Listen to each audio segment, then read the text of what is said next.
Hello साथी, पहिलो माया भनेको पहिलो माया हो। तपाईँहरू यो कुरालाई विश्वास गर्नुहुन्छ र म तपाईँहरूलाई आज के कुरा सेयर गर्न आएको छु भनेपछि अलिकति नजिक आएर सेयर गर्छु। म मेरो पहिलो गर्लफ्रेन्डको बारेमा मैले कसलाई मन पराउँथेँ र कसरी मन पराएर मेरो प्रेम स्टोरी, मेरो लभ स्टोरी कहाँ गएर सक्यो म तपाईँलाई सुनाउन चाहन्छु होइन।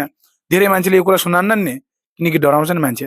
तर म डरान्न, म बहादुर छु र बहादुर मान्छेले यस्ता कुरा सेयर गर्छन्। तपाईँहरूसँग दम छ भने तपाईँहरू पनि सेयर गर्नु होला होइन। छोरा मान्छेले त सेयर गर्दैनन्, छोरी मान्छेले त गरेछन् बरु। र म छोरा मान्छे हुँ तर म बहादुर छु, त्यही भएर म सेयर गर्छु। तपाईँहरू यो ध्यानसँग सुन्नुहोस्। अगर तपाईँहरूलाई मेरो पहिलो प्रेम कस्तो लाग्छ कमेन्टमा भन्नु होला है।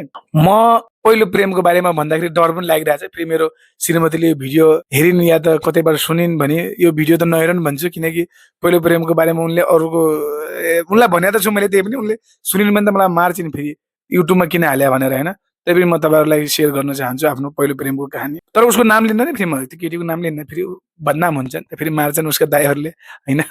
म एउटा कुरा तपाईँहरूलाई सेयर गर्छु। के कुरा भनेपछि म त्यति बेला 3 कक्षामा पढ्थेँ। 3 कक्षामा पढ्थेँ र उसको दाइहरू र मेरो दिदीहरू साथीहरू थिए। मेरो दिदीले उनको दाइहरूलाई त्यो छोरी मान्छेको उसलाई दाइ भन्थे क्या, दाइ भन्थे। त उनीहरू आउँथे, घुम्थे, हाम्रो घरतिर बस्ने, यताउता गर्ने, अनि गाउँमा खेल्न आउने र हाम्रो गाउँदेखि अलिकति नजिकैको गाउँको त्यो छोरी मान्छे हो क्या। म 3 कक्षामा पढ्दाखेरि चाहिँ के भयो भनेपछि त्यो छोरी मान्छेलाई मैले एकचोटि उसको दाइसँग म फिल्म हेर्ने भनेर उसको घरमा गएँ। टिभी उनको घरमा थियो, अर्को गाउँमा टिभी थियो, त म उनको दाइसँग लागेर फिल्म हेर्न उसको घरमा गएँ। पहिलोचोटि मैले त्यो केटीलाई देखेँ, अनि कति राम्रो छोरी मान्छे क्या, कति राम्रो छोरी मान्छे।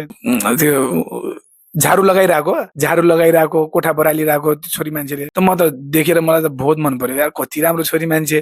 3 कक्षामा पढ्थेँ त म लगभग 7-8 वर्षको थिएँ, 7-8 वर्षकै थिएँ, 6-7 वर्षको कति थिएँ, तर 3 कक्षामा पढ्थेँ म। यो मलाई सब याद छ किनकि मेरो दिमाग बहुत तेज छ नि। त के गरिरहेको थिएँ भनेपछि उसले कोठा उसको बाख्रा बान्ने उमा झाडु लगाइरहेको थियो।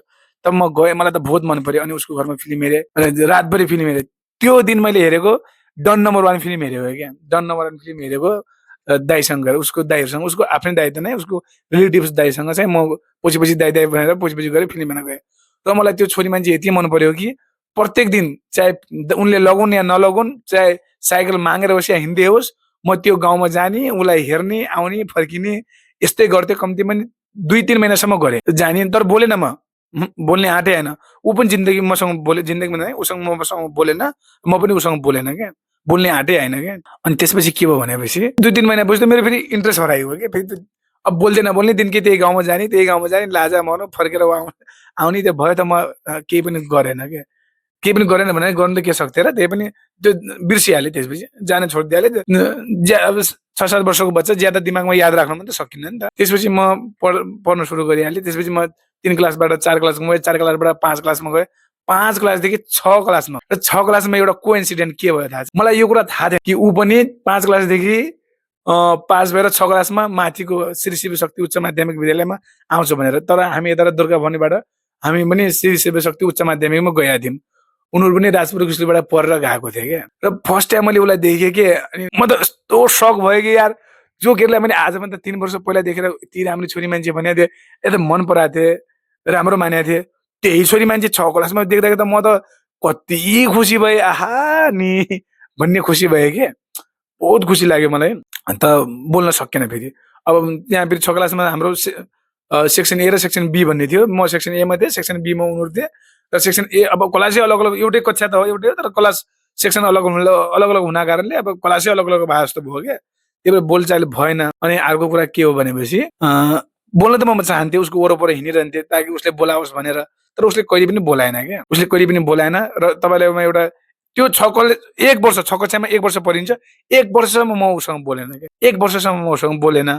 र अनि 6 कक्षादेखि 7 कक्षामा गइयो। 7 कक्षामा गइसकेपछि म तपाईँलाई झुट भनिरहेको छैन, फेरि सत्य कुरा गरिरहेको छु। बोल्न सकेन नि, किनकि अब पहिला अहिलेको जस्तो थिएन नि त, भन्न सके आई लभ यु भन्न नसकिने वातावरण थियो कि हामी पढ्दाखेरि त। अनि त्यसपछि म 7 कक्षामा गइसकेपछि 7 कक्षामा चाहिँ मैले धेरै आँट जुटाएर के गरेँ भनेपछि परीक्षाको टाइममा चाहिँ आफूले बरु कमै लेखेर भए पनि मैले के देखिसकेको थिएँ भनेपछि ऊ झ्यालको ढोकामा बस्छ भन्ने देखिसकेको थिएँ। त म कति आफ्नो आधा परीक्षा दिएर पनि उसको झ्यालको वरपर हिँडिरहन्थेँ कि, ताकि अब एउटै कक्षामा पढ्न कारणले तपाईँले सकिल्नु भयो भनेर मलाई बोलाउँछ कि, अनि मैले नजाने पनि सिकाइदिउँला भन्ने चक्करमा म फेरि यति फटा मान्छे हेर्नुहोस्। अनि जान्थेँ क्या, म सिकाइदिन्छु भनेर जान्थेँ क्या। तर उसले मलाई बोलाएन। अनि 7 कक्षाको बीच म के भयो भनेपछि भोलि जब दसैँ तिहारको टाइम थियो, हाम्रो गाउँमा पनि क्लबको स्थापना भयो र क्लबको स्थापना भइसकेपछि र उनको गाउँमा पनि एउटा क्लब थियो, हाम्रो गाउँमा पनि एउटा क्लब भयो र क्लब भैली खेल्ने चक्करमा अनि हाम्रो भैली खेल्यो। अनि यताउता नाम सुन्यो नि त, उनको पनि क्लब छ हाम्रो पनि क्लब छ भन्ने भयो, नाम सुन्यो। अनि सबैभन्दा फन फ्याक्ट के थियो भनेपछि हाम्रो पनि 5-6 जना ग्रुप आफ्नो गाउँको क्लबको, अनि उनीहरूको पनि क्लबको आफ्नो ग्रुपको केटाकेटी थिए।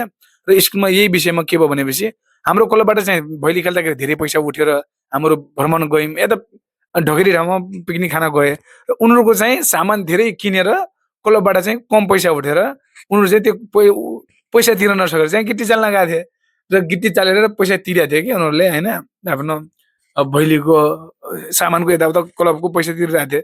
र यो विषयमा चाहिँ स्कुलमा कुरा हुँदाखेरि चाहिँ उसले मलाई के भनेर बोलायो थाहा छ? दाइ तपाईँहरूको क्लबमा कति पैसा उठ्यो भनेर बोलायो। र मेरो जिन्दगीमा मैले सबैभन्दा पहिलो कोही केटीलाई मन पराएको केटीले मलाई पहिलोचोटि बोलाउँदाखेरि दाइ भनेर सम्बोधन गरिसक्यो क्या।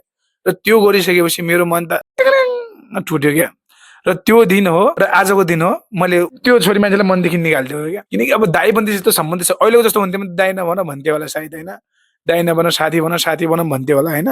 तर त्यो टाइममा चाहिँ दाइ भनिदिइसकेपछि त अब त यो मेरो साक्कै बहिनी हो भन्ने टाइपको फिल हुन्थ्यो नि त। अनि त्यसपछि चाहिँ उसँग म कहिले पनि बोलेन। बोल्न त अब 1-2 चोटि बोले होला, त्यसपछि चाहिँ हाम्रो कहिले पनि कुराकानी भएन। पछि मैले धेरै पछि उसको बिहे भएको रहेछ। अहिले त छोराछोरी छन् भन्ने सुनेको छु, तर अब कति छन्, के छन्, कस्ता छन्, कहाँ बिहे भयो त्यो त मलाई थाहा छैन। मेरो जीवनको यो पहिलो लौको म तपाईँलाई स्टोरी सुनाइरहेको छु। कस्तो लाग्छ तपाईँ लाइक र कमेन्टमा भन्नु होला है।